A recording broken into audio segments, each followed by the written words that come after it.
Now, something we often see at the old FG, fair go, call us what you like, just call us. What we often see is people paying high deposits for trades, the job going to custard, of course, and the money is all gone. Sadly, that's true. And on the other hand, tradies tell us they need deposits up front for materials and security.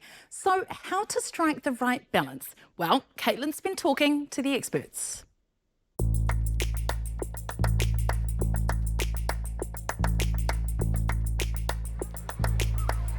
So you've got the vision, worked out a budget, but before the project's gone off the ground, you're asked to pay up. No, it's not something I'd agree to do. I would want to make sure that the job was done. If they're paid up front, it might be more initiative for them to do a better job. 10 to 20%. What if they ask for half? Right, half up front, I'd definitely be skeptical. So fair go, put it to the people doing the mahi. The Concrete Contractors Association says it's about security. If a customer won't pay up front, they might not be able or willing to cover costs when the job's done. Master Plumbers members also require deposits, especially for major projects like full bathrooms or renos.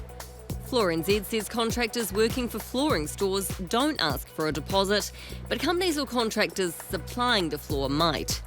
Same goes for the Roofing Association, and it can be a way for the customer to secure their place in the queue. But this is a new ground for master painters, who say in the past its members weren't encouraged to ask for a deposit. Since COVID hit, they say it's badly needed, with painters unable to cover wages and materials in advance. John here sees both sides of the argument. There's good reasons and bad reasons for, contractors looking for deposits. He founded the Building Disputes Tribunal, a service that specialises in ironing out problems with building and construction projects. From very low value, as little as $1,500 in some cases, to in excess of $100 million. Whatever the amount, he says securing materials isn't a reason to be paying up front. It's just a nonsense, absolute nonsense. Any contractor worth their salt will have access to credit. And that's how this industry's operated, certainly for the last 50-odd years that I'm aware of. But he agrees contractors can also be hung out to dry. They'll set aside time, they'll turn away other work, and at the last moment, the client or homeowner will obtain a better, sharper quote and simply tell them that they're not needed. What percentage would be reasonable up front? I don't even know that it's a percentage, to be frank. It's often done as a percentage.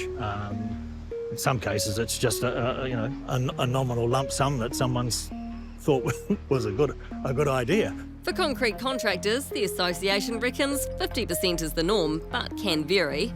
Plumbers also say up to half is reasonable, though regular clients often aren't asked for a deposit at all due to the ongoing relationship with the contractor. Painters ask for up to 30% and say if it's over 50%, that should raise flags. John says it's not the paying of a deposit that's the problem, it's where it's being kept. He suggests a middle ground. Put the money in a solicitor's trust account or something like that, just somewhere where the contractor knows the money is available. Safe and secure till the job's complete. Why would you pay tens of thousands of dollars to a complete stranger for work they haven't done? I mean, that really doesn't make sense. Some people do choose to buy supplies themselves, but John says this can be just as problematic. Where there's a building failure of some kind, and then the question becomes whether it was a function of materials themselves or whether it was the way that the materials were incorporated into the contract works. In a perfect world, there'd be a glue to hold all agreements together. You may have heard of it. It's all about the level of trust between client and professional. You've got to put your trust somewhere. Even in yourself. Actually turned out better than I thought. Oh, Katie's pretty good at the old sandcastle. No, she wasn't. Did you see the moat? That'll never pass code. Anyway, we hope that helped everyone's home renos. Hopefully they run smoothly to cost, on time, under budget.